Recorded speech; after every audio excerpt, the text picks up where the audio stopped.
This is Marlene with Miami Ghost Chronicles, and I want to welcome you to another episode of Stories of the Supernatural. Wherever you find us, whether it's a video or podcast on your favorite platform, please like and subscribe to us so that you can get notification of when a new show is released. You can also find us on major social media platforms. If you go to miamighostchronicles.com, you can find links to the videos or MP3 files, which you can download and enjoy without commercial interruptions.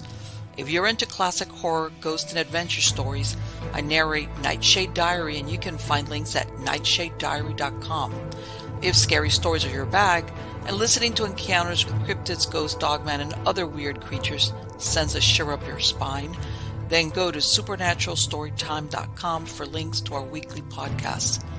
Noteworthy news about the paranormal world, true crime, conspiracy stories, and anything that is just plain weird can be found at eerie.news or visit the Stranger Than Fiction Stories tab at miamighostchronicles.com. Please subscribe to my newsletter on Substack. Just go to mppellicer.com for a link. I want to thank you for being part of my audience, and I think you are all wonderful. Hi, everybody. How's everybody doing? Good, I hope. I'm doing great, considering. You're going to remember from last week, I just had Hurricane Idalia sweep north of me. It didn't hit. It was okay. But where I live, there's a lot of large oaks, a lot of large trees. I live out in the sticks, so a lot of the utilities are above ground. My point being that we just get a lot of the strong winds and you get branches down. Bottom line, for those of you who listened to me last week, you know that I was running on generator power. Guess what? I'm on generator power again today. Beautiful weather, no storm, no rain, no winds. And all of a sudden, like maybe 3 or 4 hours ago, you know, my lights flickered and, my generator will just spring automatically. It'll turn on. And I was like, what? And I waited a minute because I thought, okay, maybe this is like a hiccup. No, it's still, let me see, 3 hours later. So thank God for the generator. Like I told you, when I got it, it was like, man, this is a big expense. But moments like this, it was the best buy I ever did. And again, I have this is, as everybody from last week knows, this is my enforcer. Okay, I split up my gang, my pack. Some of them are on the porch, but I got a couple here, so that when they start barking too much, people know that I spray them. And you see why it has a tape on it? Because of my last baby, who's still puppy, and I'm telling you, I'm ready. Sometimes I look at her and she looks at me like, "You're not going to hit me, right?" And I'm like, "No, I can't." But yes, I've got the enforcer with me again. And for those of you back there, you remember last week I was saying how I was all upset, not upset, but it was like, I'm going into all these stores and they've got Halloween stuff up. And it's like, come on, guys, since August, Halloween is not till October. As a matter of fact, right now it's about 54 days away. And they still had I'm not talking about a couple. Every place I go, there's got a bunch of Halloween stuff. So I said, okay, all right, I'm going to start bringing out my Halloween stuff. I'll turn this off because it gives you the effect like you're in a disco or something. But check this out. Oh, wait a minute. This thing has got, and now it won't do that for me. I feel so foolish. Anyway, electric. I love this crap. Okay. Anyway, yeah. I'm not going to keep the electric thing going because, anyway, yeah, it's got the electrics, and I'm starting to bring out all my Halloween stuff. Which let me tell you something. It's really something odd because it's still hot. It's still very hot here. All right, but it's like, okay, I love Halloween, but how's this? I like the anticipation of Halloween, but not 2 months before. How's that? Besides that, everything is good here. Like I said, we did well in North Florida with Hurricane Idalia. It skirted above us and kept going on its way. And there's a couple of other things churning out there in the Atlantic, which is fine by me because they're not coming over here. And since I grew up in South Florida, I'm used to this stuff. So there you go. So like I said, that generator, life is so sweet with that. But anyway, let's go on to the good stuff. The good stuff is who the guests are. And I've got two of them, two for the price of one. This is the first time these gentlemen come to Stories of the Supernatural. and their names are Ash Ellis and Greg Thomlinson. Let me tell you a little bit about Ash. He's a UFO sight. He had a UFO sighting at the age of 10. He's out of Manchester, UK, and he has spent a lifetime trying to figure out what he saw, ultimately leading to his founding of UFOidentified.co.uk and the UK's biggest database of current day UFO sightings. After a ghostly encounter in a pub in 2018, this interest spread to other areas of the paranormal, and Ash now has a keen interest in anything considered out of the ordinary and investigates both UFO sightings and other paranormal reports, even including alleged Bigfoot sightings in the UK. And we're going to ask him all about that. And for Greg, he grew up in the 80s watching programs like Tomorrow's World and especially Arthur C. Clarke's Mysterious World, where he learned about high strangeness and the paranormal. It was on this program that Greg first heard about poltergeists and spontaneous human combustion, which started his fascination in everything weird. After joining a local paranormal research group near Oxford, he has now dedicated many years to understanding things that are considered out of the ordinary. They have a weekly podcast, I believe, where they go into all the different areas of the paranormal as far as the UFOs, cryptozoology, strange occurrences. We'll talk about that later. And of course, we're going to give you the website and everything for both the video and the podcast viewers. Help me welcome them. How are you doing today, Ash and Greg? Very good, thank you. How are you? Very well. Very well. Thanks for having us on, Marlene. Oh, Yes. my pleasure. Okay, so I got a little bit of the bio as far as did you have any really early childhood experiences that looking back now you realize, hey, that was maybe paranormal?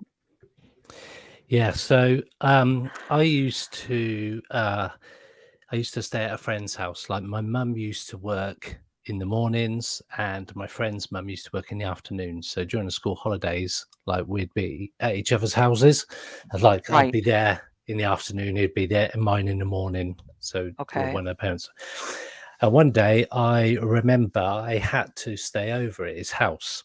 Like overnight, we used to crash over. So we used to stay in the same bed. We were only like 5 or 6. And he woke up the next morning and told his mum that he'd seen a man at the end of the bed, which obviously freaked me out somewhat. And But they had a priest come in and bless the house. And it was a fairly newish house. okay. In the little town where I used to live. And it wasn't really till a little bit later on that's when like the Arthur C. Clarke stuff coming in the 80s. So I grew up mainly in the 80s. Mm-hmm. And it was a weird sort of time before X-Files, before the Right. internet. So you didn't really have any frame of reference as to what any of this was unless you read it in a book or saw it on TV. Let me tell you something. They went real quick to blessing or exorcism. So I wonder if Yeah, they might have had prior stuff that you never knew about because it was like maybe. not a little kid with a bad dream. It's like No, get somebody exactly. in here to bless this place. I never liked going upstairs in that house. I remember Really. afterwards, I was just like, oh, it used to frighten me. I was And you only know what? little. I think that's so interesting because I've run across so many people that say, you know what, this structure, this house, this apartment, whatever, is new or not old, in other words, which is what Yeah. you always think of as a spooky place with maybe Mhm. a bad history. Yeah, And there you go. But sometimes it's what was there before or just the land itself, something happened there. absolutely. Absolutely. So that was sort of an early one. I don't really think I've talked about that much before. So Mm-hmm. that might Yeah, be but new to sometimes. Ash, to be fair. Yeah, the first time I've heard that. How about you, Ash? Did you ever have any childhood? And the reason why I ask is sometimes children are so open that when they have the experience, sometimes they do, but sometimes they don't get it till you're a little bit older and you think back and you go, hey, you know what? That was weird. Wait a minute. Did you ever have childhood experiences? No, not that I am aware of. Only the one that you mentioned in the opening. Saw a Mm-hmm. UFO when I was 10. And apart from the ghost incident about 5 years ago, nothing really. So it's probably 20 years between the two. There's nothing I can really That you could say look this is back on and say, definitely. yeah, yeah. Let me ask you that UFO sighting. How did that happen? How did that occur? So it was when the Hale-Bopp comet was visible in the UK Okay. in 1997, and it's just a clear day. So there's a number of kids, a couple of adults just out in the street, just looking at the comet, and all of a sudden, a typical black triangle craft just appeared, one like white light in each corner, and it's about the size of a 50p in the sky, and it just travelled from one part of the sky near the comet, just all the way across, and then disappeared. And you could see it wasn't like it was three separate lights; it was three lights in an apparent craft. And even the adults were like, "That's not a plane. We don't know what that is." And then that was it. Really lasted less than 60 seconds, and then Right. everybody else just went back to looking at the comet, playing football in the street or whatever they were doing. I was the only one that kind of thought, "Hang on, what was that? Why is no one like trying to figure out what that was?" And then that kind of kicked off. I was only 10 years old, and that kicked off basically a lifetime of interest in trying to find out what it was that I saw. Let me ask you if I'm correct, and I'm gonna. It's the Haley Bob. If that's the one, isn't that the one over here in the U.S. and California where they had that sect where they committed suicide and the men? I'm almost positive that's it. That's the Yeah, one. that was the Heaven's Gate, wasn't Heaven's it? Gate. Yeah, There we that's go. it. Heaven's Gate. That unfortunately, besides killing themselves, I believe some of the men had castrated themselves. This is very unusual people, and I'm being very gracious about that. But yeah. But It's I have funny. heard of other people having sightings around the time that comet was supposed to come by. That's very So interesting. I went a few years ago. I went to there's some place called Centre Parks in the UK. It's like a holiday sort of camp kind of place. It's Okay. quite a in school holidays they rip you off. It's so expensive. But anyway, where our sort of chalet was in the woods, there was a little like bus station. They had a little bus and train that went round the whole park, and it was called Heaven's Gate. And I was like, oh my god, that's probably the worst I know named it's just train station. it's how Like, can I say it's so innocuous when you think about it, but then and you understand, what yeah, that was yeah, tied to as far as the I know. I that was just group. like, oh my god. Yes. Yeah. That's why I remember that. I hate to say that poor comet. At least for the people that were old enough, it kind of got like that connection was like what I just thought of. Hey, those are the Yeah, weird people that like did away with themselves. yeah, And that's that's a whole other show about cults that and was stuff quite like that. dark. Yeah, yeah. Yeah. And you know what? I have read that they were there has been other groups of similar cults that even call that have the same what's the thing? The same way of reasoning or their belief system. Mhm. And but I believe, sometimes the authorities have found out and they've stopped them from doing one of those mass suicide things. Yeah. So here we are, we fast forward, Mhm. and you know what? And I was going to ask you because I used to, when I was in Miami, I used to belong to a UFO, like a MUFON group. Yeah. And you know how after the meeting, they would do presentations, but then people talk. And a couple of people asked me, or we would talk about that. They had, like you said, not even an extraterrestrial encounter. They had seen like the UFO. And then for Mm. some reason, they started having paranormal experiences in their house. And they were asking me, because since I've been doing paranormal research since the 90s, Marlene, have you ever heard of this? Like a time, like, you usually think paranormal and UFO as two different things. And they were saying, look, ever since I saw this sighting, I started having weird stuff happen in my house. Have you come across that, or did that ever happen to you now that you look in hindsight? It's not happened to me. However, Okay. upon doing the podcast for the past 3 years, we've spoken Hmm. to many people that it has happened to. And it's mainly been, I think we found it's been the other way around, where they've had kind of poltergeist activity or things happening as Yes. a child. And then as they become an adult, they start to become abducted or seeing these strange things in the sky. And then they Okay. kind of, when they then look back, they then realized, actually, was this all connected? Is it me? Is it the house? And we have spoke to many people they basically experience all kind of aspects. But that's sort of been the other way around, where it's sort of the ghost experiences first, or more spirit based, and Hmm. then UFO related sort of later on in life. Greg, is that about Yeah, what I'd you're say saying? that seems to be the way with the people we've spoke to. Yeah, that Right. and And, it's and and I it's know that once only- upon a time it was like you had people that were believers in UFOs, but the paranormal was way out here, and Mhm. Mm. you know, and then they found even UFO sightings with cryptid sightings of also there's sometimes There's a Absolutely. jump for people that track it. Mhm.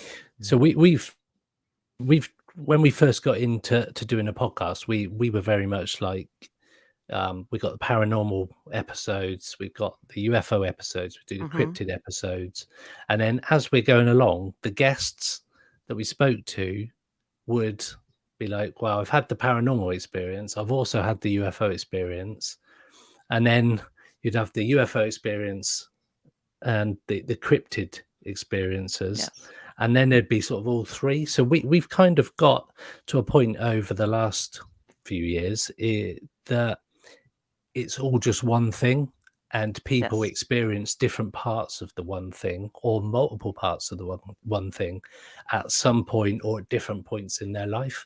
So it's been we also find that some people will have one experience and that's it. Say like Ash, Mhm. that'll be it. And then we will speak to the next person and they've had it on and off throughout their life. Yes. So Yes. some people have loads, some people have one, and some people really have nothing. It Nothing. just it's very strange how it affects Mm. different individuals, but in massively different ways.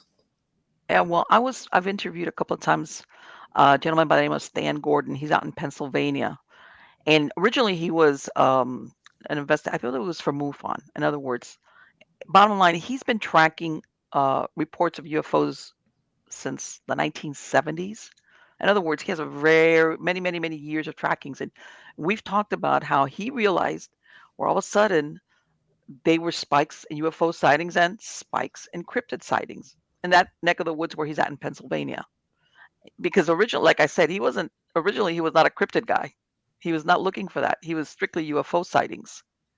But people will call in and say, I saw this or I saw that. And then all of a sudden he found a correlation between both things. And you're thinking, okay, is there something there? Isn't there something there?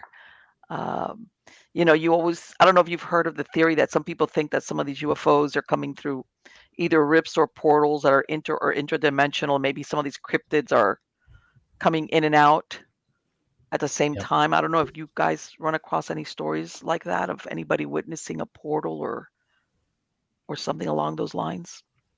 Yeah, we spoke to witnesses that have been in their bedroom, and then basically little trolls, I guess is a way to describe them, had just appeared, like basically seems like a hole in basically in the air, and then these were Mhm. then in their suddenly in their room, these little troll creatures. And with regards to Bigfoot and UFOs, that's something where you wouldn't put them two things together. You think Yes. a light in the sky and a big bear in the woods, how are them two kind of related? Mhm. But then Mhm. in doing our research, it's very, very correlated. And like I say, especially in the US, like there's tales going back to Native American times where where there's been tales where they've seen what they described as apes coming out of the moon, like being dropped off by the moon.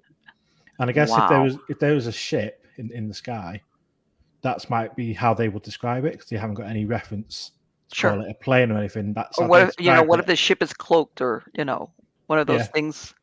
Like you remember from the movie Predator where the creature would blend into Hmm. the surroundings. It was there. It was just invisible. Maybe that's what it is. It's a cloaked ship, Yeah. and all you see is this creature like dropping down out of what thin air, maybe, or maybe if you have the moon behind. I don't know. That's really Yeah, it interesting. could have been. But like I said, the interesting way they described it was they came out of the moon, like it's Out like of the the moon moon.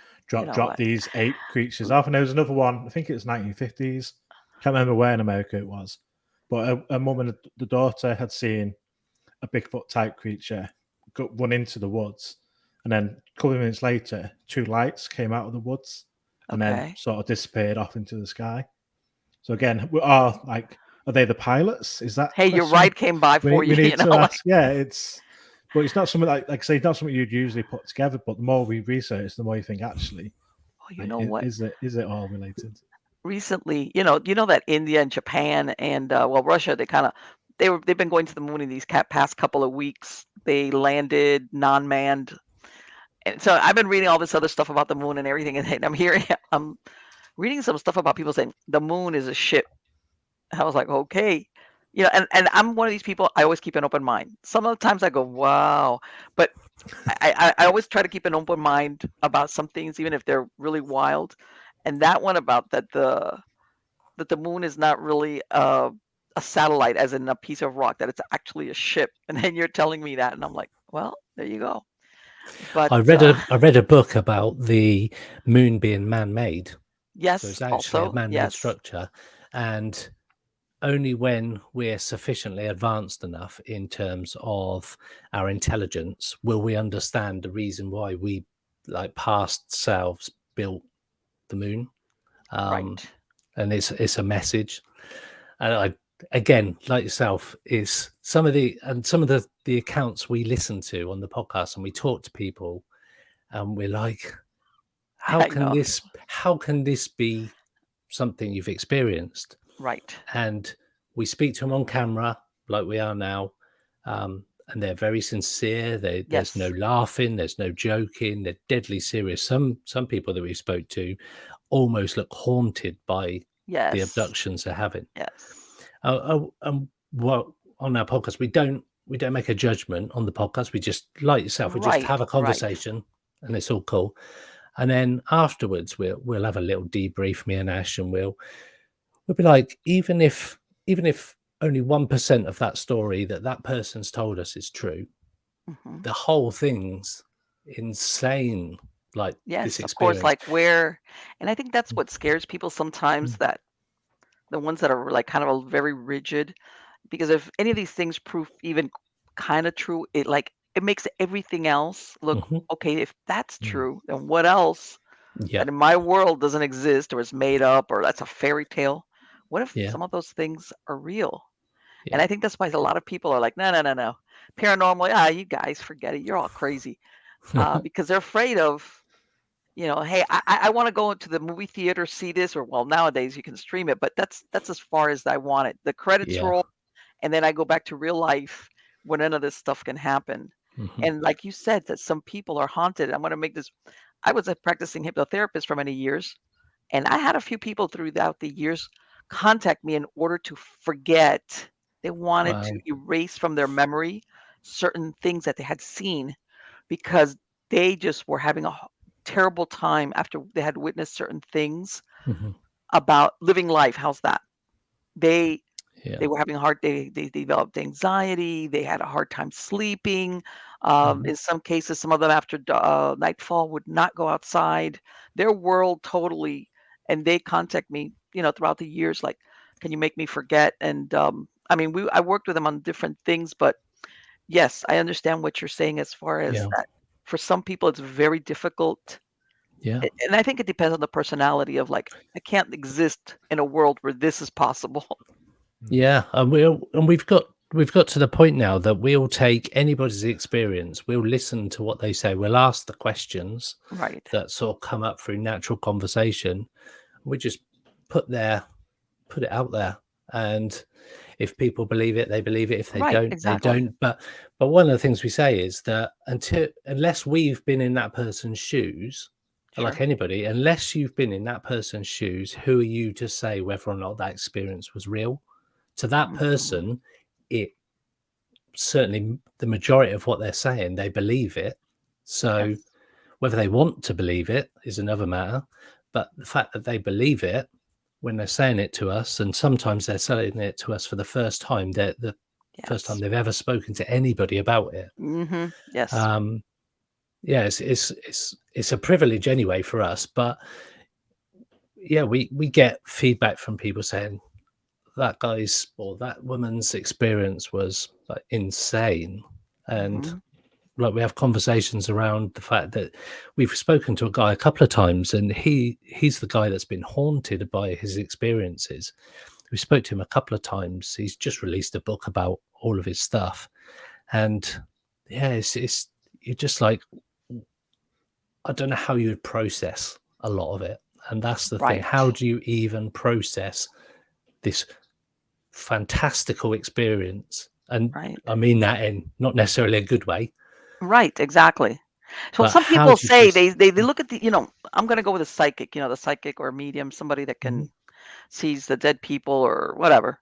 And some people think, oh my God, that's so interesting. I'm thinking, stop and think about it. Sometimes having that ability can make life very, very difficult. Yeah. Very difficult. Because you're seeing something. I don't think, how's this? I don't think we're really meant to see it like 24/7, because I think it would totally make us like we couldn't operate in the real world if you would be going down the street and you would be seeing maybe somebody that got run over down the corner. I don't, Mhm. or maybe some of whether it's our nature or conditioning by society. But I think eventually, if we were full blown having that ability, we would end up in an insane asylum, because I don't think we could just grasp it Hmm. day to day. I think it's good that we do it little by little. Like, okay, let's see what this is about, Definitely. because well, and then again, you also have some people that they're lying, or they're hoaxing, or they've got mental illness, and Mhm. you got to throw that in there. Um, when you did either of you ever go out and do paranormal research in the field? Yeah, we've been out a few times, me and Ash. We've been fortunate enough to interview some top paranormal investigators in the UK. One of which does a lot of work at a particular hotel in the UK, Hmm. where I don't know how many hours worth of live camera footage is it a It's week, like Ash? 7,000 hours or Oh something. my God, Yeah, it's that's a 24 lot. hours a day recording, Oh, because they've uh, got a cameras camera rolling everywhere. all the time. Like In 26 or 30 cameras running Oh my 24 God. hours a Okay, day. I take it then this is a very active place. extremely, extremely.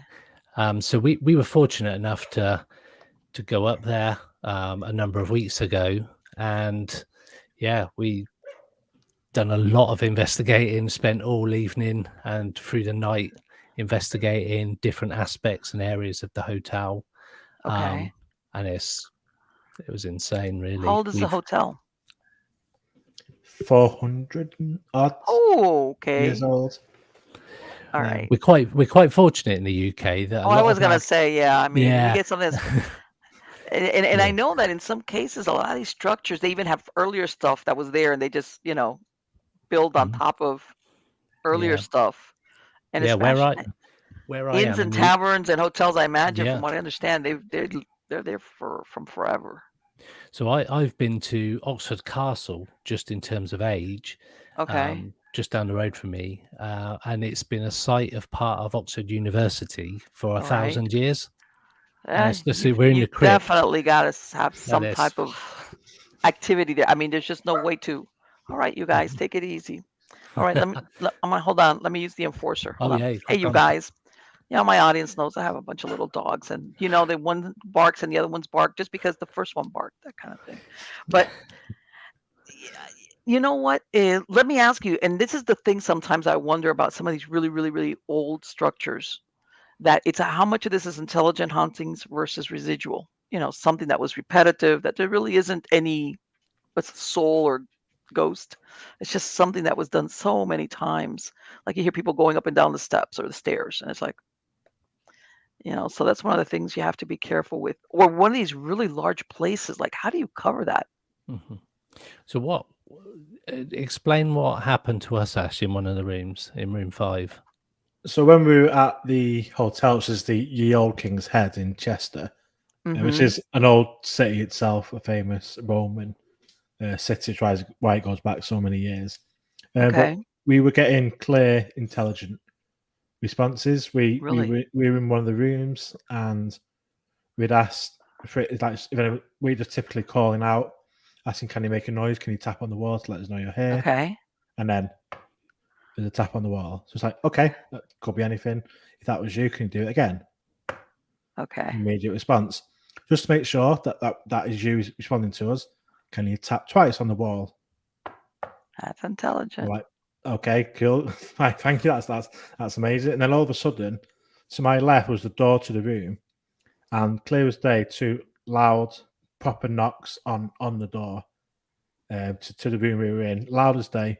And what's good about this hotel is to have a control room where the guys that run the hotel and work there, they're monitoring all the cameras. So there's guests in different rooms and parts of the hotel, and they're monitoring all the cameras. And we have radios.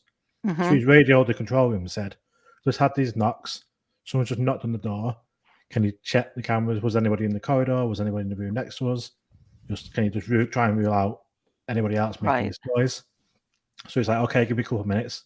5 minutes later, he comes up with his phone, shows us the footage. We're in the room. He's got the camera showing outside of the corridor. Nobody's in the corridor. Nobody's in the room next to us. And clear as day on the camera, he just on our door, and there's Let just me ask you, nobody. was room 5 Mm. noted for being haunted, or was it just happened to be your room? Okay. What's Yeah, what's up with room 5?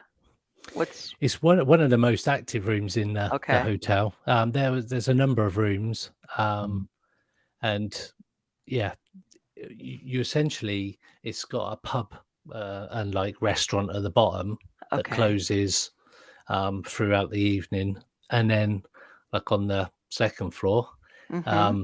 you'd have the rooms. No, so There's like a breakout second room. second and a floor bar. is like a bar, and the third floor is the rooms, and you get to experience the second and third floor throughout the investigations, and like on a normal public paranormal investigation. Is there you like sort of- is there a certain spirit that's the suspect of that room in particular, or do they have several ones? I think it's pretty well loads of them, because we were in the Really? different rooms, Okay. and experienced something in most of the rooms. Yeah, it was. We've got footage of a massive, it's about 20 foot, 7 meter long table, massive oak table, Uh-huh. being banged from underneath. With Really? Ash's camera What? was on one end of the table. I didn't hit. I was on the opposite end, and I didn't even feel the table move or hear it. But Ash and our friend, who were either side, they were like, Mhm. "Did you just feel the table move?" I was like, You know how "No." much kinetic energy it takes to Yeah, manifest that way? That's a and you lot. can see it on the camera. It's like it's been whacked from Yeah, underneath, from and the underneath. camera moves, and it's Mm. So insane, the footage has we got. anybody had an actual sighting, or is it just auditory? Yep. No, loads of sightings there, all captured on camera. They've had like a typical kind of white ghost. Okay. It's on night vision, but go Mm. past one of the windows. I'll have to All right. I'll send you the Yeah. clips. They are fantastic. And But it's the most compelling one for me was just one in the corridor where it looks like a full body apparition shadow in the corridor, but it walks like sideways across the corridor, as if like from one wall into the wall Yes. opposite. And they did a lot of, because when they see something, they try and figure out what it is. And so they show the camera footage, and there's no body around there, so nobody that's walked past that's caused the shadow. It's the middle of the Right. night. There's nobody around. And then when they've done research into the hotel, where that wall is that this apparition walked into, which you see clear as day on the camera, that wasn't always a wall. It used Oh to my. be open. So it's like something has walked, like where the wall wasn't That's the there. part I It's love. walked into it. And yeah, the amount of footage they've got of that place is I just love those amazing. sightings where people say, and then they research and they find out, Mm. that stair wasn't there, that there was a door there, that there isn't a door. And it's like, you can't make that up, because no. this spirit is existing in a place that doesn't exist anymore. But for them, that door, that window, or that balcony was there. Yeah. And that to me gives it a lot more credibility when somebody has a sighting. Or you've heard of people that will say, well, I saw the spirit or the ghost or whatever, like from the knees, but really it's not the knees up, is that they were walking at a lower level Hmm. of what Yeah. used to be there. And or things like that. So it's almost like, if you want to say, like, I don't want to say like a parallel universe kind of deal, where that time period and this time period Hmm. kind of Yeah. mesh one over the other. Yeah. Yeah. And So yeah, go ahead. we've been super fortunate enough to sort of go there. It's a very popular place at the moment, and we seem to speak about this particular hotel all the time, because we had such a good time there. And we've been to other places, and I've been to other places, and you go, could have Hmm. been could have been something. Nothing really Right. happened. And I get that with paranormal investigations, a lot of the time nothing happens. It's Mhm. just the nature of it. But this particular place, it's active a lot of the time. Yes. It's yeah, it's For some reason, prisons, mm, hotels, and hospitals. yep. Hospitals Oh, for obvious 100%. reasons. Hmm. Prisons, well, of course, but hotels. You hear about a lot of people going at hotels. You know, you always think of a hotel as a place to have a good time, but there was once upon a time where people actually lived at the hotels, or things were going on in their life um, where there's it's high emotional as to why maybe a spirit would be stuck there. You would think, Hmm. why? What is it doing in the hotel? But sometimes there's a big emotional tie Hmm. for that person while they were alive for some reason. Yeah, the things were a lot different. Like with this hotel, it's 400 years old. Oh yeah, of A lot course. of the pubs like used to be inns, and so like they've now Yes. turned into hotels. And like this room where the table was used to be the brothel, Mm-hmm. and the prostitutes that were killed there like 200 years ago and stuff like that. So, like I Okay. said, and times were a lot different back then, where Oh people sure. would be executed and Oh just yeah. It's like, killed oh yeah, like step out and the family. gallows is out there in the corner. You know, Yeah, yeah. that kind of 100%. deal. Yeah. Sure. Yeah. Yeah. That it, We, yeah. we The niceties that we think of today weren't around. No. weren't so civil back then. No. No. We've just started. We do like a mini series each Okay. week, and we've started at the top of the UK in Scotland and working our way Okay. down to Cornwall and Land's End down in England, and we are making our way around different pubs and inns and hotels all the Yes. way down. And you're very right. It was like the epicenter of all things good and bad Mm-hmm. few hundred years ago, where you'd have the public executions outside and people would be Yes. sat in the pub watching it. You'd have people having like family disputes. We would have like some of the kings and of the UK of England back then, they would go to these different places and there'd be Yeah. plots against them. We've had like the gunpowder plot and Guy Fawkes Mm-hmm. in some of the pubs, their crew of people, and like you mentioned, like And you know what? And it's really interesting that you mentioned this because a lot of people don't realize that back then, if you were a suicide and sometimes criminal, you weren't allowed to be buried in a cemetery. Mhm, In other words, in hallowed ground. But back then, people really believed this. So mhm, you could have somebody that died that was a criminal or a suicide or whatever. For whatever reason, they're not allowed to be buried in. And for them, that's an emotional tie-in because back mhm. then, at the very least, you knew that you were going to be buried in a consecrated ground. Yeah. And the fact that you're not, because back then, I mean, you know, if you were a bad person or immoral, it followed you after death. You Mhm, know, the good people did not want you buried in the same cemetery as them. So it was like, no, we're going to bury you at the crossroads, or we're going to bury you maybe on the outside of that cemetery, depending on what you did in life. And some people think, well, what's the big deal? But back then, religious beliefs, even if you were, it was very ingrained, yeah. where not being buried inside, uh, and I'm sure you've heard of ghost stories or events that if once they're discovered and they're reburied inside a cemetery, and some type of blessing or prayers are done over the grave, Yeah. that Everything's all stops good. the Yeah. haunting. You know, yeah, back then it was like people don't realize that. In It other was the words, Wild we're West. going to punish you even Yeah. after death. We're going to punish you if you are a Hmm. bad person or a murderer or Yeah. whatever, because Yeah. we're not even going to let you get buried in Yeah. consecrated ground. Or if we do, we're going to stick you in that corner way out there by the weeds Hmm. so that nobody know. And we're not going to put up a memorial either. Yeah. We're Yeah. going to leave you out there um, because Mm. it was even after death, you didn't want to rub elbows with people No, murderers, exactly. things of that I, nature. I get Uh, that as well. I get that.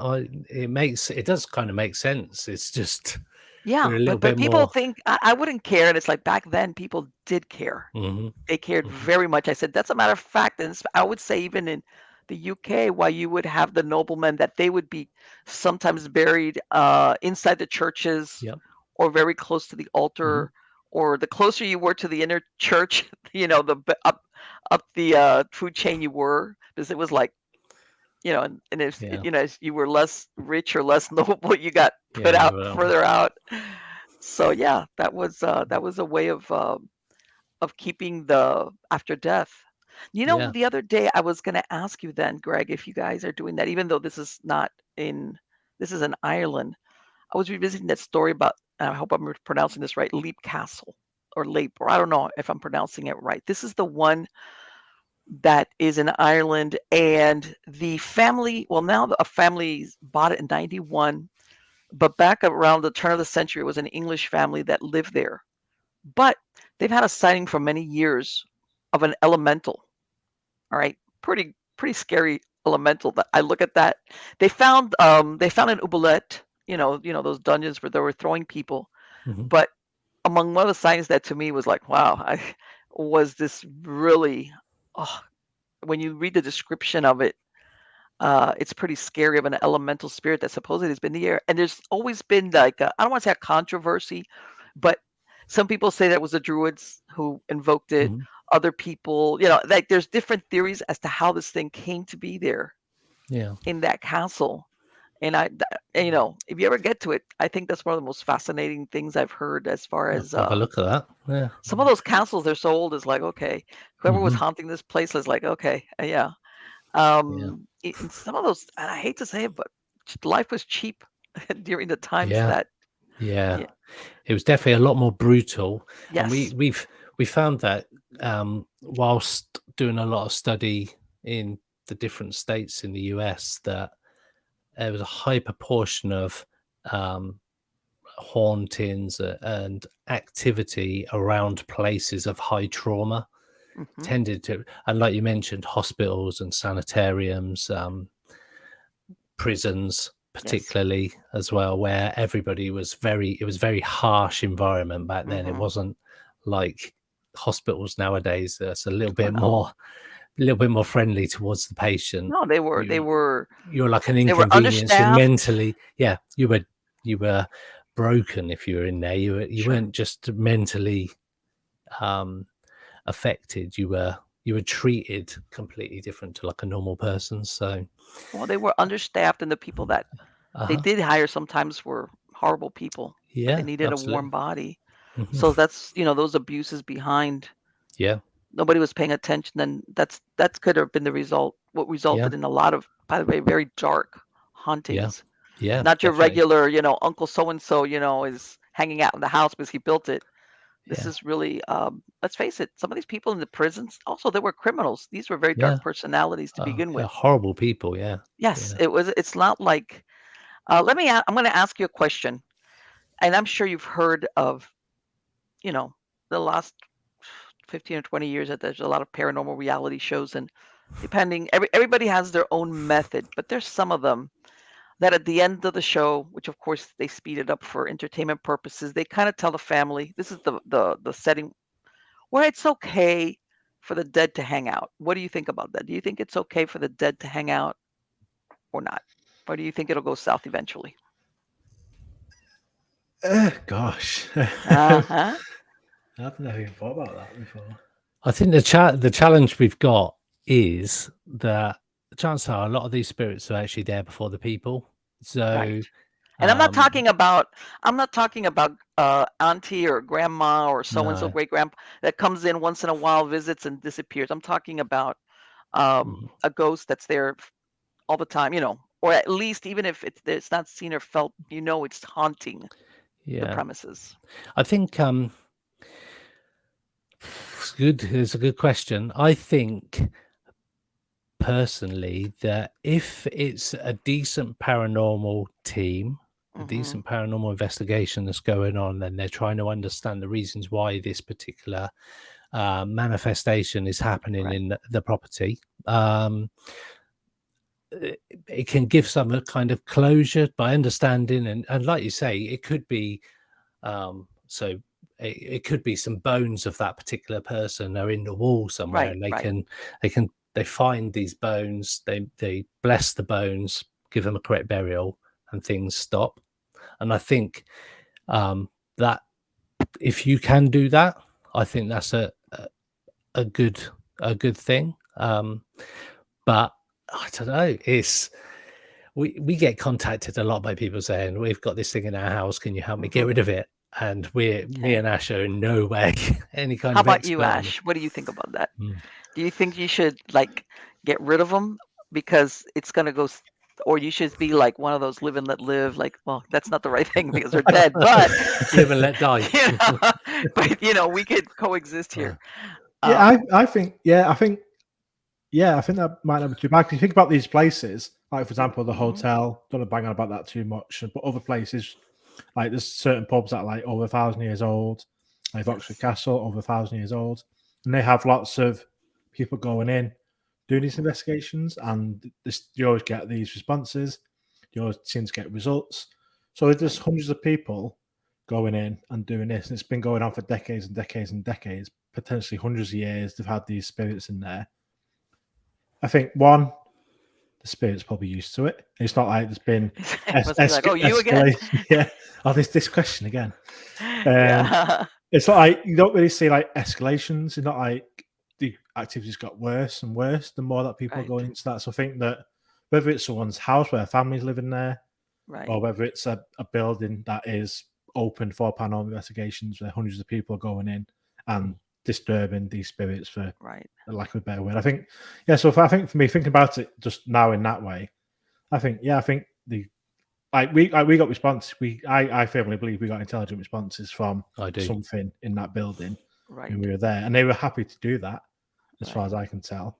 It's not like we were warned off or they weren't No, not no. responding. I've So they had seem to be happy to investigations do where that. they really what they wanted to do is identify. They're all like excited, like all giddy. We gotta go. So I was like, oh yeah, you sure do. And and the reason why I ask is I'm from the take no prisoners. I'm gonna say that like historical structures, that you maybe have a docent or somebody. In other words, it's empty unless they're doing a tour. That's different. Some people it doesn't. Even though you have people that work there that they have some weird experiences, or maybe like a bigger. In my experience, especially when it's a residential, I've had people tell me, "Oh no, it's even if it's a relative, I tell them this: you need to stop interacting with his spirit. No EVPs, no, and you need to tell them they're dead and ignore them and hope they go away. The living and the dead thing, eventually, and I found so many instances where it goes dark. If something happens, maybe a year, 2 years, 3 years, or I've had situations, especially where people have like recently moved, or sometimes it happens out of the blue, where at the beginning, it's what they experience is not really threatening. It's like you said, like a tapping or a squeaking stair or a cold draft, nothing like, huh?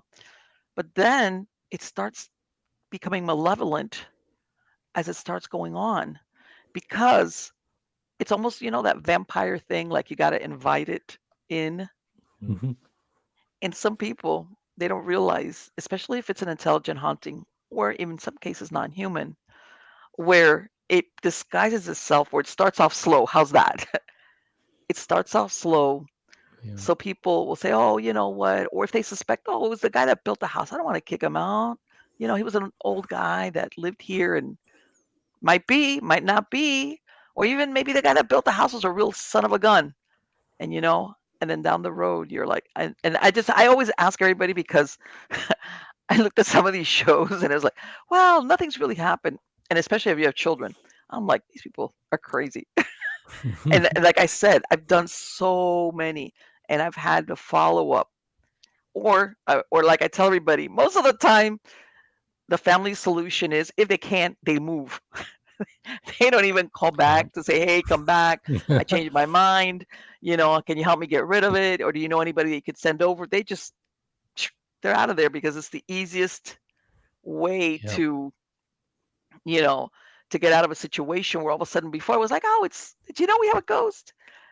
And then, then it starts getting darker, Yeah. scratching, nightmares, things like that. I've even had people that gets to the point that it attaches to them and it follows them around even when they're outside the house.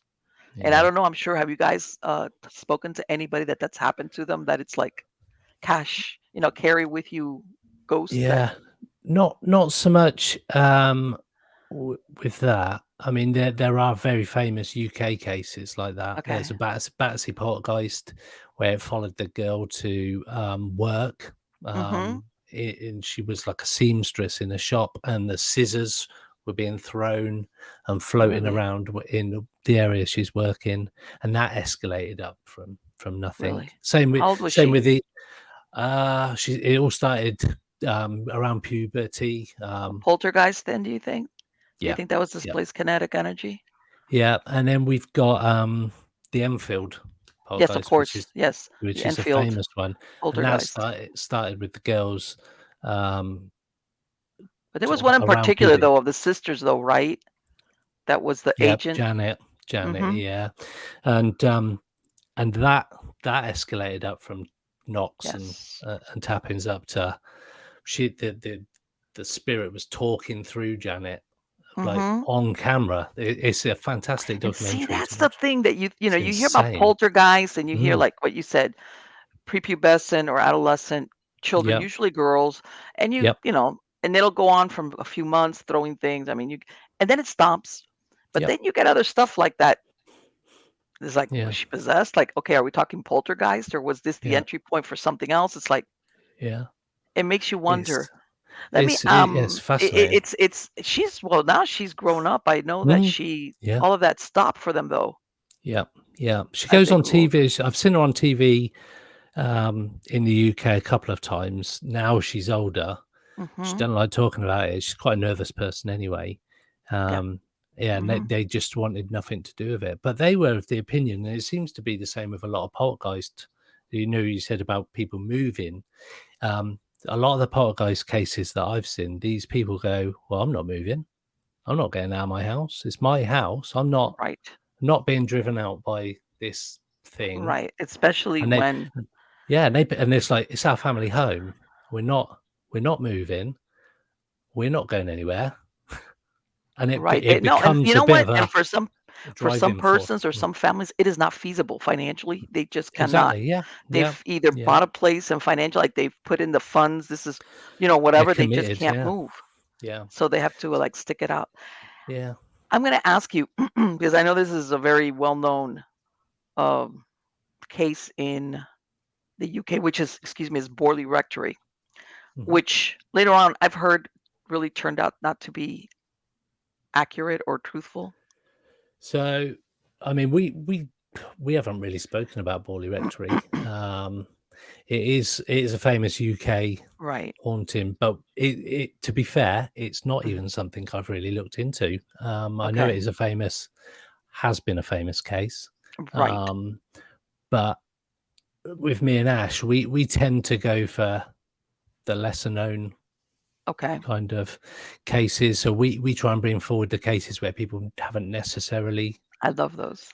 heard about. So like Yes. we talked about there's Skinwalker Ranch, obviously in the Yes. US, Mhm. but there's also a lesser known but equally insane ranch called the Stardust Ranch, Yes. which so we done an episode on that rather than Skinwalker.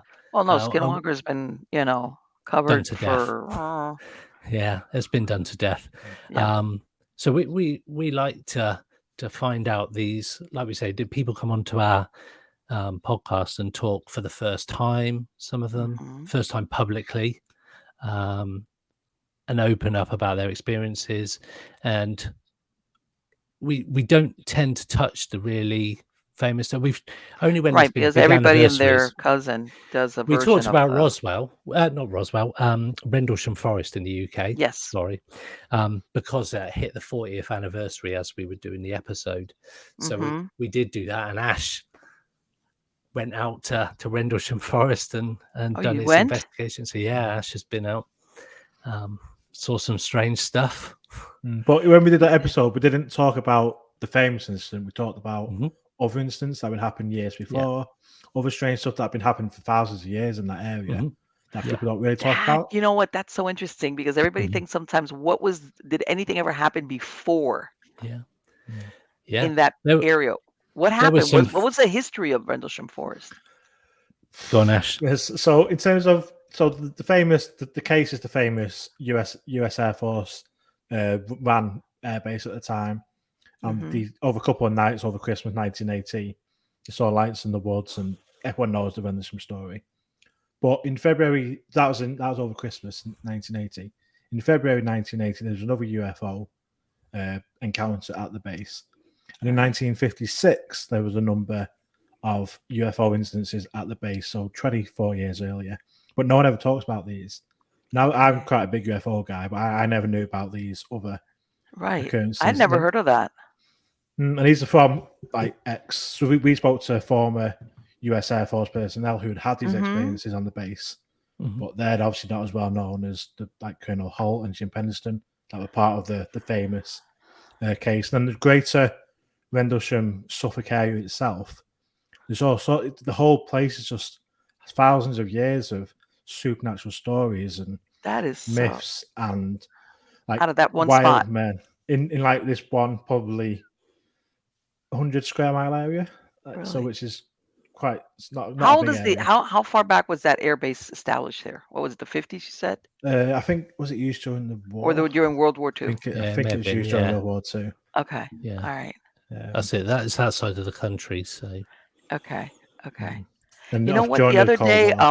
I don't know. I'm gonna. You tell me. I was reading up on. I think there's a haunted hangar out there. It's a museum out in the UK where they keep some of the airplanes from World War II. It was really interesting because apparently, of course, from Britain they were flying out to Europe, during Mhm. World War II, and some of these planes they would lose them, but apparently in the area that they were at, I can't remember right now, there was a bog very close by where sometimes years obviously later they've actually dug up or found some of these Yeah. planes with the pilots inside of them, and sometimes they think that perhaps this is the tie-in Well, to some of yeah. the weird stuff going on inside these hangars that they've turned into museums. You Yeah. know. We talked recently about whether or not a location is haunted because of the location, Hmm. the earth surrounding it, or the objects that are actually in it. So Yes. that kind of Yes. potentially ties in with that. So Well, think about it. Let's say in these planes, mm, talk about a high emotional state for these pilots. You're going out mhm, to do something that you might not come back from. All right. And yeah, this is each and every time you go out. So talk about a high emotional state surrounding an object, which mhm, is what we're talking about. Absolutely. Absolutely. That I imagine coming around those things is going to be like, what? Um, be horrific. Yeah. what, have you ever had anything follow you guys home? Nope. Not that I'm aware of. Oh, no, you would know. Sometimes, how about you, Ash? Because I'm looking at him. He's thinking about something. So I wouldn't say followed me home, but I moved into this apartment a couple of years ago, and this building's over 200 years old, and we've had some experiences in this building that I'm in my Right. apartment. I've had a couple, so I think there's something in this building Really? that's probably been here for probably well over 100 years. Okay. That's just me. I try to do research in the building, trying to find out who lived there previously and what it Mm-hmm. used to be, because it's apartments now, but it used to be a big, massive house with like grounds and Okay. what I believe are servants' quarters in the basement. Oh, yeah. If it's 100 years old, what was it? Do you think they converted it from was it like a house, and Yeah, I then they? think yeah. Okay. Then I think in the 70s it converted into flats. That's what I've been trying to find out, like the Mm-hmm. history. But it's Mm-hmm. been a bit hard to find for paying money and everything, to try and find out the records and stuff, but it doesn't seem to tell me much. But yeah, we've had a couple of occurrences of things, just weird things happening in the apartment and in the basement of the building, which You is a know couple what? of What floors. is it about cellars and basements? Whenever you This hear of a basement's haunting, weird. it's dark. You'll hear it, yeah, the one on the stairs in the hallway, but whenever you go down to the basement or the cellar, it turns very weird and very dark. I don't know what it is about. Whenever somebody says that, it's like, oh, one of those. All good horror films start in a basement, Yeah, don't I know. they? No, So but no, really, if you read about enough of these, and it's really funny because you'll have some family that will say, well, I have this encounter with these experiences up here, let's say in the rest of the house. But when I go downstairs to do my laundry or one of those things, all of a sudden it becomes darker, or they feel like oppressive, or that I'm being watched kind of feeling. And it's always has to do with something that's subterranean. Yeah. Yeah. And I don't know what that is, but I've seen Yeah, I've it's seen that very common denominator. It's very unusual in the UK to have a basement. Mm. Not many places have basements. So I've Hmm. been to Ashes, and we've been done investigations in the basement Okay. to check it out. We've had some weird experiences. What have you And what have you felt, Ash? What is is it just a creepy feeling, or what is it? So the main one that's happened in the apartment itself, because I'm on the first floor, which would be second floor for you guys. And where I was in the bathroom, no one else is in the apartment, and then someone tried to get in the bathroom door, like Really? proper shut the door. I absolutely Oh my shut God. myself. I was like, let me finish. And I was like, what is happening? You know what? You know what? Of all the places I think of a haunting, that's got to be the worst. But anyway, keep going. There's other cases because where my apartment is, it's quite long, and the lounge where I am now is at one end, and the kitchen's at the far side. And there's Uh-huh. no building, and the corridor is really creaky, and you know where it creaks, and you get used to the footsteps. You know where someone's walking. So I was in the Right. kitchen, and I heard what I thought was my partner walking from the lounge to the kitchen. So I Okay. turned around thinking, because I'd heard the footsteps, I heard the creaking, clear as day come into the kitchen. Turn around, nobody's there. Shout at my partner, he's still in the lounge. And it moved, but I had heard someone 100% walk down the corridor to the kitchen. So I've only been in the basement doing investigation. The best one we've had really is we were recording for Facebook for the podcast, and we were just wrapping up, and something was thrown at the wall just next to us. And we got it on camera, thankfully, because we were still Yeah. recording. Really? And you just hear a rock or something, but hit the wall with force next to us, Mhm. like literally 2 meters at most away from us. Okay. And then we both like react to it. We both like, what the F Mhm. was that? But there was nothing. Oh, so it's not just a creepy feeling. That's something tangible that you're describing. Yeah. Definitely. And it was just lucky. Like I said, we were just doing the last little bit to say, like, thanks for watching or whatever, and That's weird. hadn't pressed stop, and we both just looked round. Huh. Yeah, You know it's what? weird. It's I've heard of people that, they've had manifestations, and one of them is they hear the toilet flushing. And I'm thinking to myself, you're a ghost. The only thing I can think of is when you were around, they didn't have indoor plumbing, so you just you just gotta go over there. You got Oh, I got planning. that guy. How does that work? Because I never was like indoor, flushing toilet, but I've heard that many times as a manifestation of weird stuff. People will say, besides the water faucet being turned on, they'll do that flushing toilet in front. It's like, okay, that fascination. It's almost like, a child goes Yeah. and flushes a toilet because they're so they're it's almost like if this is an adult. We didn't have this back when, I was around. Why didn't we? But yeah, the bathroom has got to be the I remember one time I went to a meeting up in Vermont. It was a very old, no, well, it was kind of old. It was kind of old. And it was out in the woods, and Vermont, is very wooded. And I remember that this had never happened to me. I was taking a shower, and I could swear that I had somebody standing on the other side of the shower curtain. I must have spent the Wow. entire time looking around the shower because it was like, this is really weird. Where it was that and Quite vulnerable in a shower as well. right, of Like, course. But I'm saying I was thinking of other Mm. things, and it was like, for a minute, I even thought, did somebody come into the bathroom? And I didn't realize it. And like somebody made Mm. you just look, and it's not because you've heard it's difficult to explain, not per se because you've heard a noise, but you feel like there's somebody standing on the other side of the shower curtain. Yeah. And I was like, no, nobody there. I was like, okay. And then a little while later, I was like, oh my God, okay, this is not my imagination. But yeah, that for some reason, and I think I would have a heart attack if I felt somebody touch me in the shower. I've heard of Oh, people having yeah. that experience, and I'd be like, yeah, I'd be screaming I so loud. might You'd give a be, little smile. no, man, I'm telling you, Depends. some of those things, it's like you hear some of the experiences people have. Either that or, well, of course, you hear of people that are sleeping and they'll feel like the weight on the mattress Mm. or things Mm, along those, yeah, that's that would be, creepy. That's you super know, creepy. that kind of weight, or even and Yeah. many years ago, I used to work with a girl, and it's a long story, but she part of the haunting eventually that because it ramped up, and she had bought a townhouse with a fiance. They broke up, but she stayed with it, and it was a two-story townhouse, and she stayed living alone there. And she had gone through all these.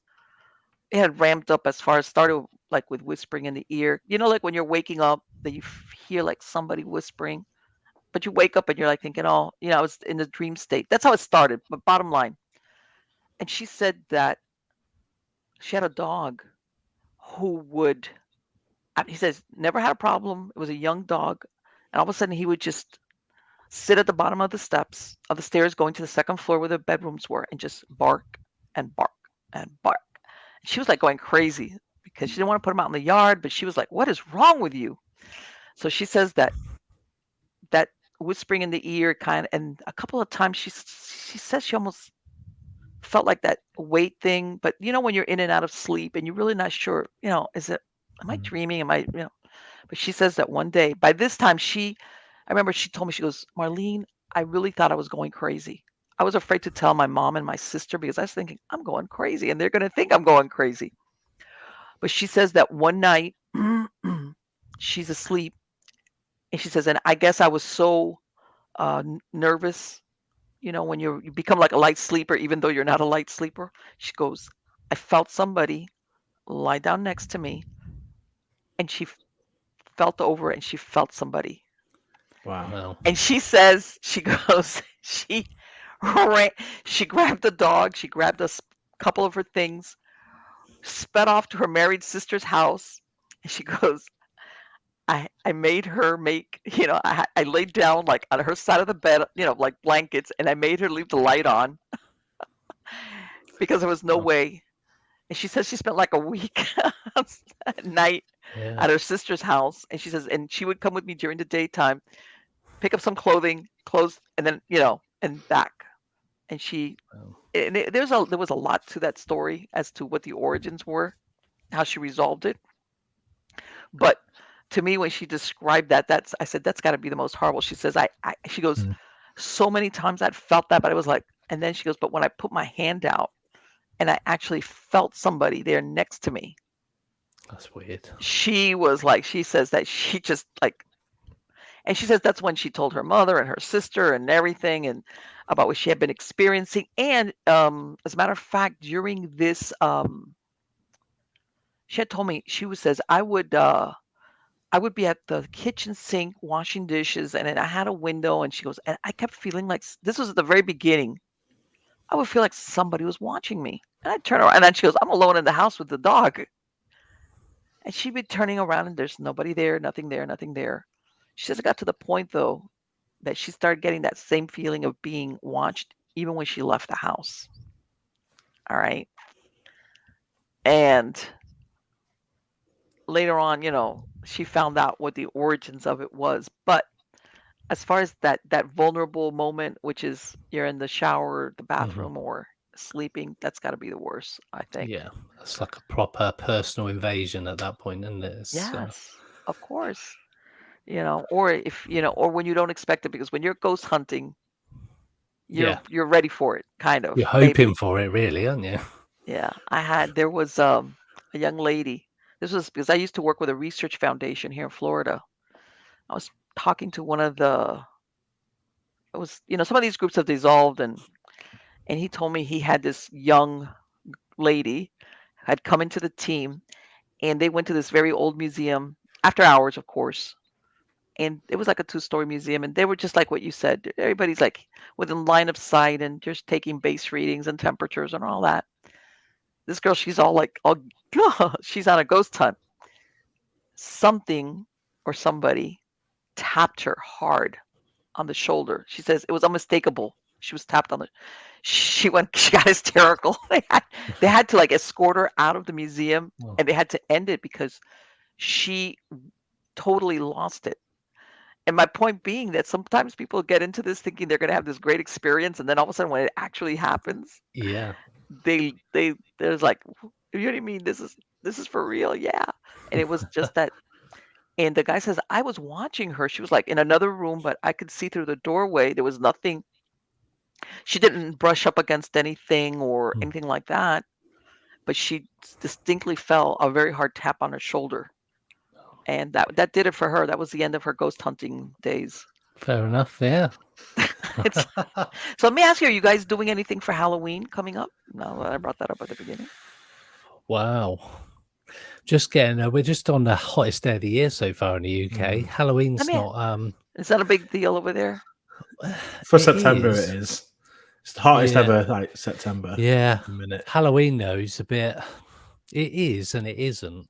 Well, I it's think, become in the very UK. commercialized, as I know. Oh yeah, Yeah, super. it's not like when you look at like American TV shows and what America does for Halloween, it just seems tenfold Wow.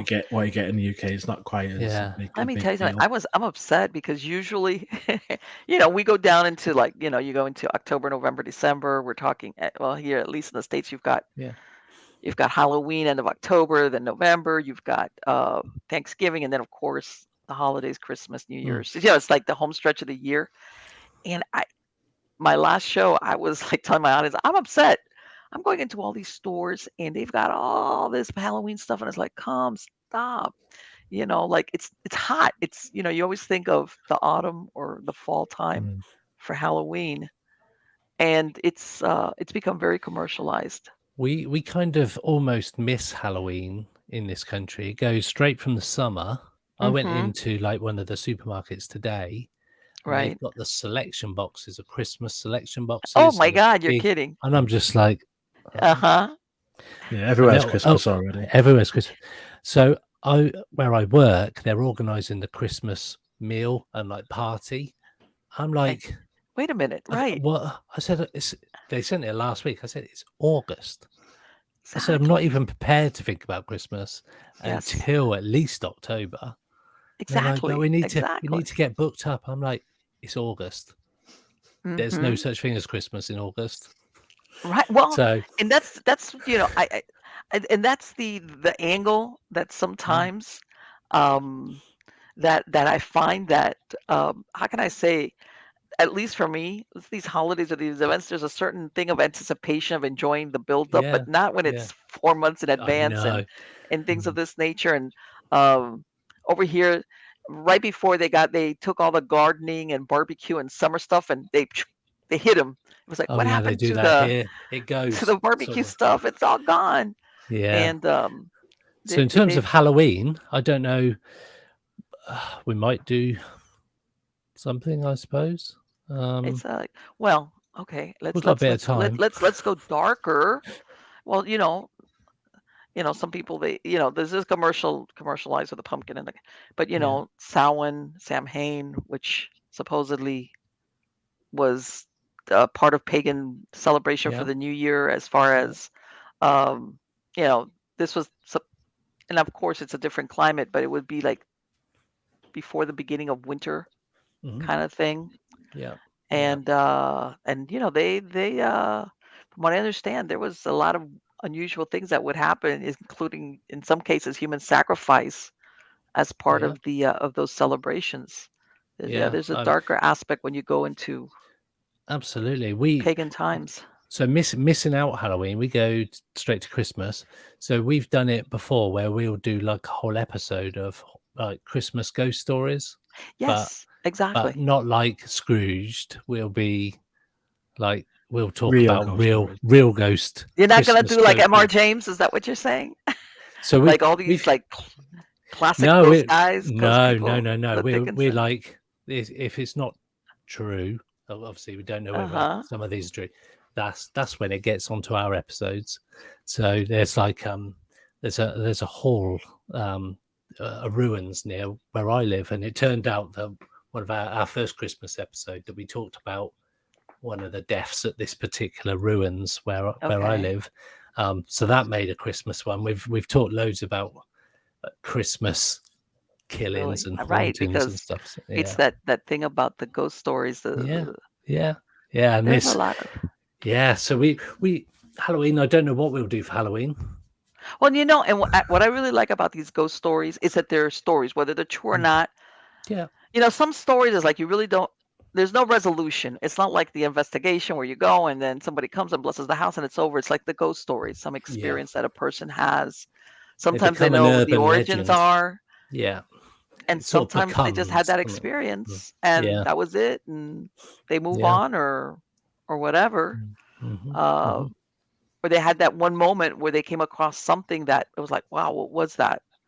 Uh, Yeah, or like absolutely. what the thing that you were talking about when you went to your friend's house Hmm. as a child, Yeah, and then you're yeah, here like they're getting the house blessed, and oh, you're yeah. like, those stairs are like. Let me ask you, do you think that the way you felt about the stairs was your imagination, or do you think Yeah, it yeah. was okay? It I was just strictly think your I was imagination. freaked out when I was little because back then, like I said, there's no sort of point of reference in the Right. 80s. If you didn't see it on on the TV, not even on video at Hmm. that point, on TV, Yeah. where in the UK there was like 3 channels in the 80s. We had 3 TV channels and that was it. Right. So if it wasn't on TV or you couldn't Hmm. get it in a book, Hmm. that was it. There was no. So hence why I used to watch Arthur C. Clarke's World of Strange Missile Murder Mysteries, Right. and that used to freak me out because I couldn't. I just had to accept this account and experience what was going on. Whereas now, like the internet, you can go on. Oh, of Okay, course. spontaneous human combustion. We've done an Exactly. episode on that, so you can Google it and you go, oh, actually, people with spontaneous human combustion. It used to frighten me, the fact that I And think you I think could of it. go up in flames for no Uh-huh. reason. It's quite a dark. Let me ask you now that you say that, what did you find? Was there something that they all had in common? These people that have ignited. Well, some people actually claim to have seen like fireballs going through the glass into the house where the people were. So Really? there was almost like an external source of combustion, but Because there you was always hear case. like sometimes the furniture and everything around them is Mm. not Yeah, burnt. everything's all pretty. There might be a leg left or an arm Mm-hmm. or something like that, and there was one case, and the woman was seen at say 9:30 at night, and I think it was like 10 or 15 minutes later, somebody had seen the fire, and they'd gone, and all of her remains were gone except for like her feet or whatever. And they're like, there's literally no way, even cremating a body, that you could do it in like 5-10 minutes. Right. Yes, I've heard that people, Yeah. when the crematoriums, they say you have to leave a body in there X amount of time at a very, Mhm. very high Yeah. heat Yeah. It's not easy to. to do. No, Not it's easy not. to. It's not. As a So, matter of and fact, a lot of criminals that have tried to burn their mm, victims, yeah. they get caught because they thinking that they can get rid of the body easily by burning it, especially Mhm. the bone, and they find out they can't. Yeah, it's really it's I think it's one of the hardest things to do to a human body, I think, is burn it. I think one of the main causes they say cause it is alcohol, either inside the body or maybe on the Really. clothing, and the smoking. Mhm. So somehow, But like the still. alcohol has ignited, and back in like a lot of them are from quite a long time ago. And today, with a lot of the materials that we use to build furniture, would go up fast. So when a fire starts nowadays, it spreads fast in the house. Whereas back Hmm. in say the 50s and 60s, because the material was different, it would stay contained more. So like the chair might set itself on fire, but then it would Exactly. burn out. It wouldn't spread as easy as it does today. So whether that's obviously that's one of the theories that people put towards it's alcohol in the body. I mean, it has to be a lot. I mean, it must have to be a lot of alcohol.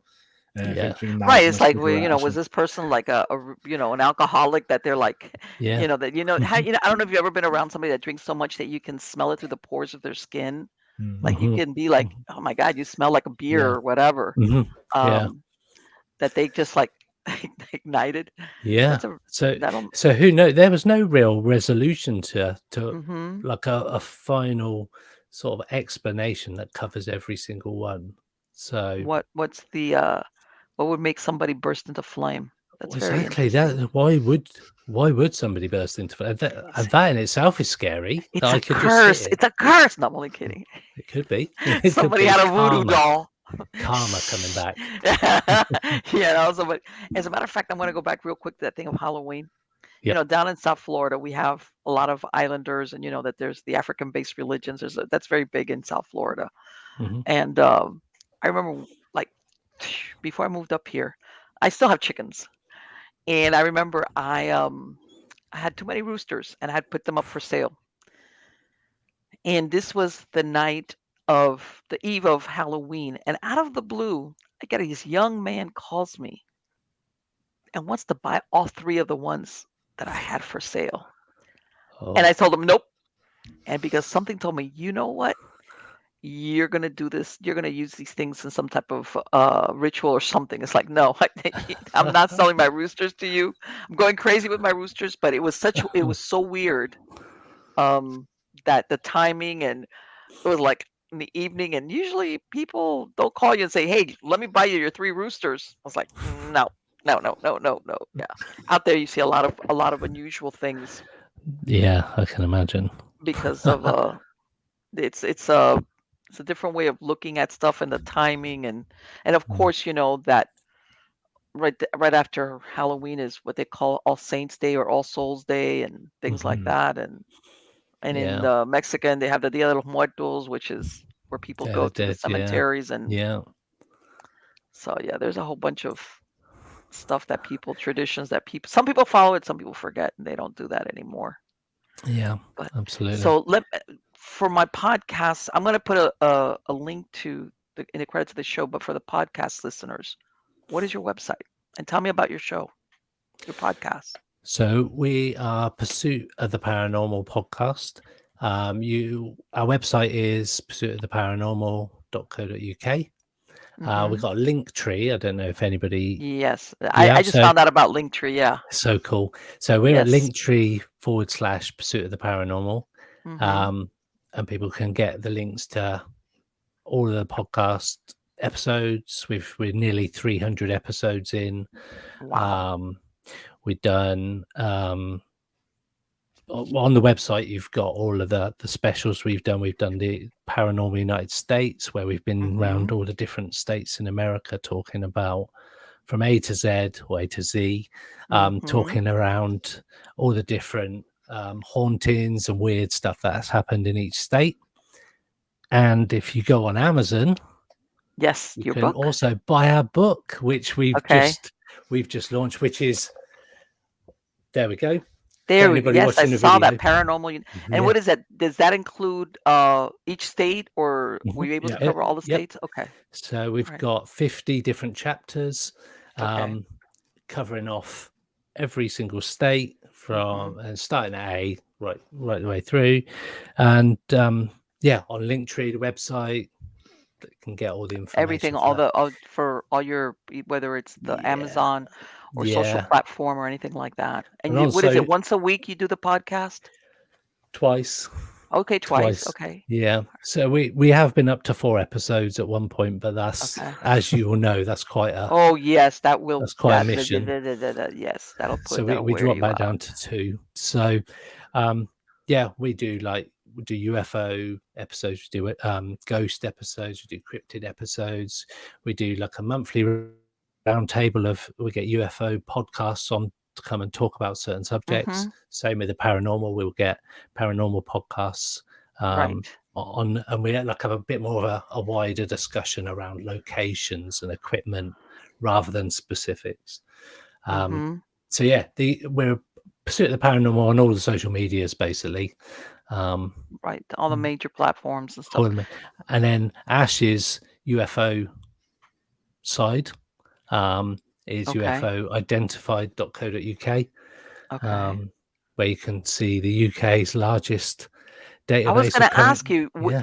what is it? People notify you of sightings and you keep track of them, or what is that? So yeah, so we've been going since 2020, and people, we have a report form on there. So when someone sees a UFO, they can report it to us. If they're local to us, so I'm based in the northwest of England, Manchester, Liverpool, that type of area, And when we get local sightings towards, we'll go out and investigate them. We'll go and meet the witness. We go to the location and we'll complete a full investigation. We do get reports from all over the UK, some international. And the database is basically solar reports, but I also gather from other databases. So we use the MUFON database, Newfork, all the different databases. We scour local national media for anyone reporting things to newspapers. We contact all the police forces, the military. Really? We go through social media groups, and I basically collate all these sightings into just a database, and that's become the biggest, basically the biggest Of course, database because and I'm that's collecting. exactly where you find patterns. Yeah, that's the main reason, because we found some really, really unusual stuff. Which because there's so many different places to report stuff, or people don't know how to report it at all. Then we had a case where there was 5 triangle sightings in a 16-hour period in the UK. They've all been reported to 5 different databases. So that would never been picked up because I've been doing this work, collecting all these sightings. I spotted that pattern. I spotted this trend, and then we can do full investigations because we can link these sightings together. Whereas it wasn't been done. No one's doing this work in the UK. Right. It's basically you're harvesting all that information and you're making it, and that's what I was telling you about that gentleman Stan Gordon out in Pennsylvania. He's just been doing it, but that's how he started realizing there's patterns here. Yeah, because he was getting fed all this information of people, and what's really funny is these are sources that don't know each other. It's not like they got together and decided to make a report.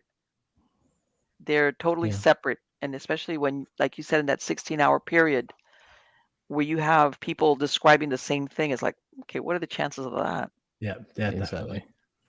I'm telling you, no, there's a lot of, and let me ask you, because you just said you guys are out in Manchester, right?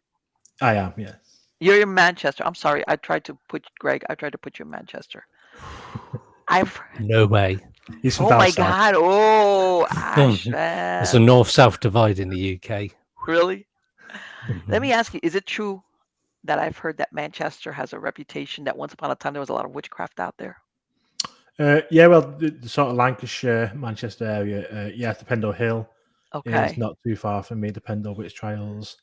And then further up north a little bit, you got Lancaster Castle, where some of the witches were hung. And there's quite a bit of witch history. You ever heard of that?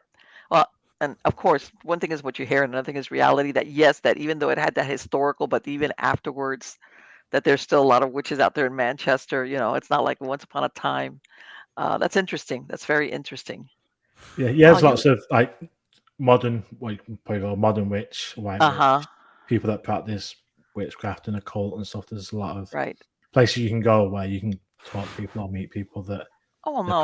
Obviously now it's more open. It's not like you're gonna get burned in the stake, and there's a whole different theory as far as. I don't know. You haven't been to Manchester. It's quite possible. Oh, see, it's like it sounds like you cannot get Greg into Manchester for anything in the world. Forget it. I love it up there. I go up and see Ash more now than we have done, and a lot of the paranormal and UFO related stuff is towards the north of it seems to be sort of north of the country. So that's where I spend a lot of time. We've just been out about this time last Friday. Yeah, because you have battlefields also out there, right? Oh yeah.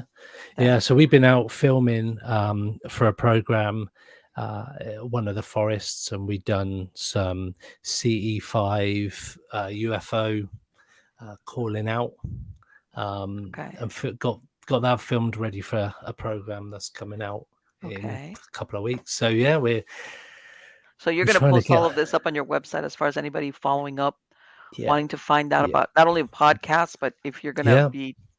Yeah. Right. We also do, anybody who's in the UK, Ash and his team do a UFO conference every year. And that's on October the 15th in Manchester. Get it on our website and everything. Still tickets. Little put and there. What is this? There we go. Is this like a one-day or a weekend conference or what? So 1 day this year. Okay. Yeah. We started it for the first time in 2021. It was sold out that one. We sold out last year. and Oh, we're going to wow. we've got a bit bigger this year, and we've only got limited tickets left, so it's been Yeah. You know what? a People great like to day. hang out with other people that don't give them the weird look, like you saw It was UFO. amazing last year. It It's was like, man, amazing. I get you. Did you? Let me tell you my story. People like Yeah. that. Yeah, People Yeah. like 100%, that. 100%. Of course, it's Definitely. like, man, I don't feel like the odd man out. Again, Exactly. gentlemen, it has been absolutely wonderful to speak to you, and I want to wish you the best Brilliant. of luck. Thank you. And I'll be contacting you. You can call me back, especially after your UFO conference. Yeah. And you can tell me Yeah. stories about, stuff that people sometimes will not tell you. Let's say on a podcast, but we'll tell you in person. Oh, Mhm. by the way, let me tell you this story, and you're the only one that knows about this. Yeah. Yeah. So till No, next that's time, cool. thank you. Love It has that. been wonderful to speak to you, and I want to wish you the best of luck. Once you're, well, today is Thursday. Do you do anything during the weekend as far as the shows, or is it strictly the weekdays? Tuesday we release an episode. Okay, Like Monday night into Tuesday midnight in the okay. UK, and then usually either Thursday, Saturday, yeah. Friday, or Saturday. Yeah, depending on how On organised we what's are. going on with you guys. Yeah. Okay, Yeah. perfect. Again, thank you so much, and I want to wish you the best of luck on everything. Thank you. Take Thank you. care. Bye bye. See you soon. Likewise. Bye bye.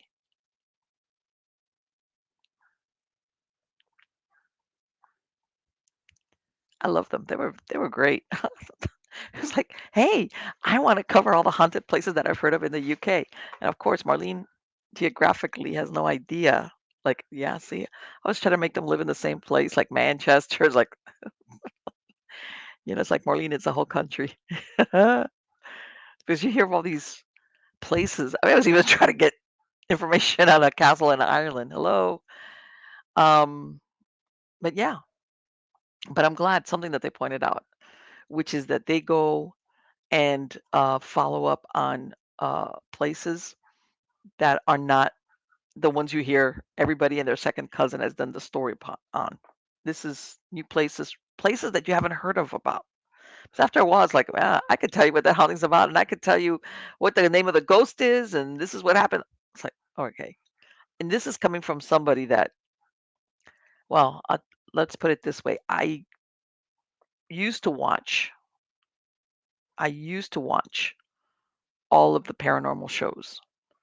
And lately, some of them become so repetitive, so formulaic that it's like, why am I seeing this? This is nothing. This is, it's almost like you feel like they've kept these shows on for people that are like a little, that now they're interested in it. So basically, it's a new audience because it's like, and you know what? And personally, I like the investigations when there's a historical aspect to it, or they do how's this? They do historical research on it, one way or the other. All right. To either say, there was here or there was nothing here, nothing ever happened, as far as what could be the catalyst or the source of whatever's going on there, you know. But yeah, no, some of these shows, it's like, no, I can't see this anymore because I could just about say exactly I can wonder what this is about. I can tell what's going to happen next.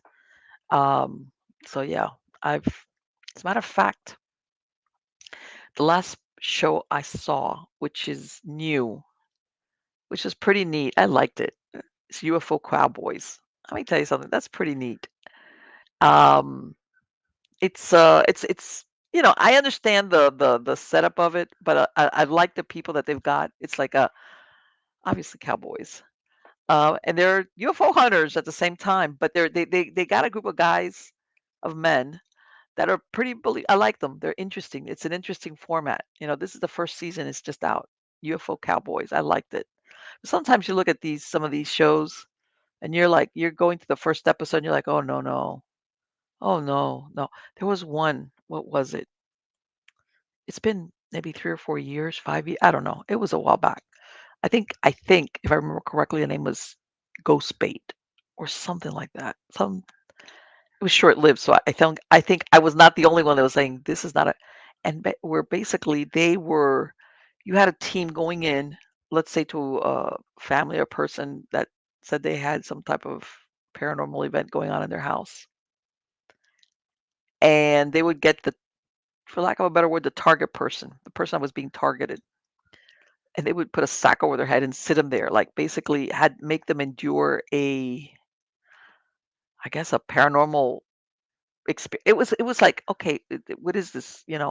Ghost bait, S&M. It was very masochistic. Like, I understand that there's a scare factor in there, but not when you put a sack over somebody's head and make them experience maybe a very scary. And you have to understand, for some people, that you look at it and you go, man, that's not a big deal. But if you've had somebody who's been living in a house or been living where they've been experiencing paranormal events or what they think is paranormal events, you become hyper vigilant. You're amped up because you're thinking every little noise, um, every little thing is paranormal.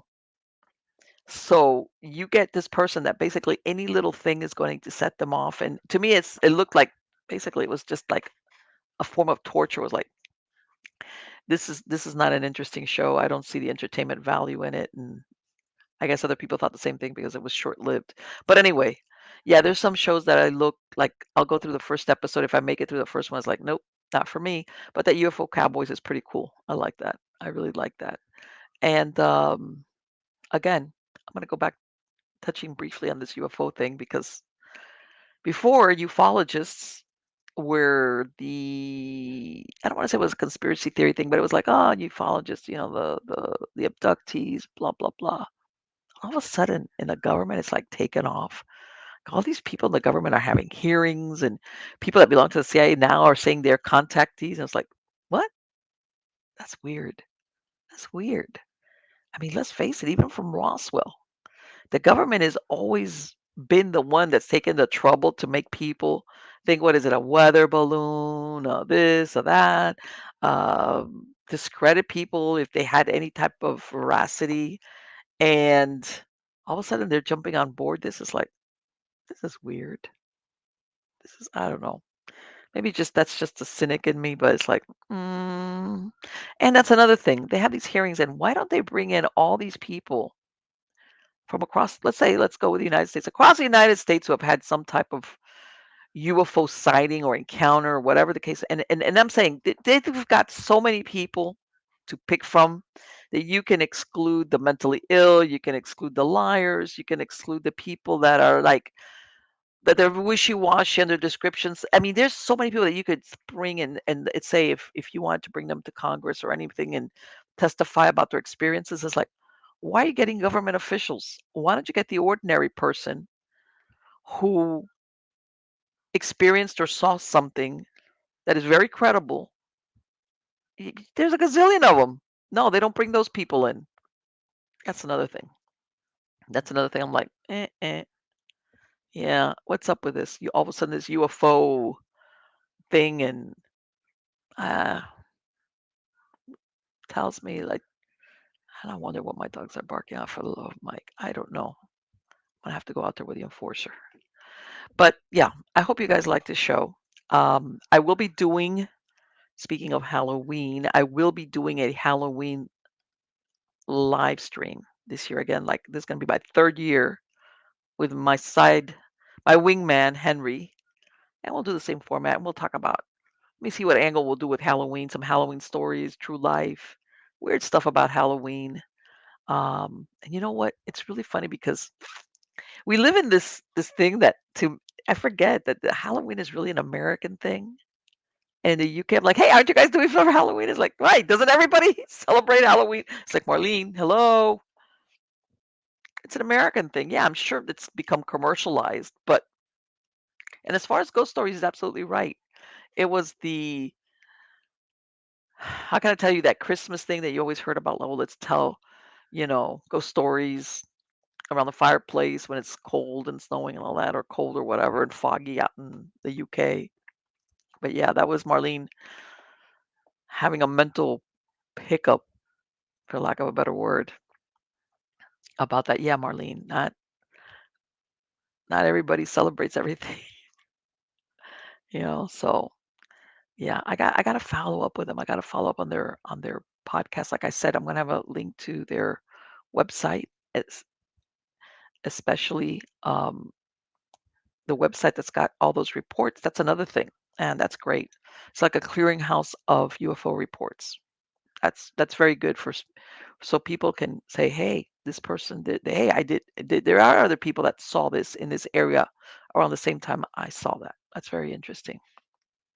So don't forget, sign up for my Substack newsletter. Go to mppellicer.com, miamighostchronicles.com. Again, all my announcements are going to be on the newsletter. Plus, I have links to old shows, links to podcast versions. But you can also find links to everything on the website. And of course, any new books, like I said, if I have giveaways, usually I announce them on the newsletter. Anything of interest, like the last time I think I put out the newsletter asking for suggestions for the title of my book. That was one of those things that every time I thought of something, I was like, that's a horrible title. That sounds so ugh. Sometimes it's good to brainstorm with other people. So until next time, guys, thank you for coming back every week and spending this time with me.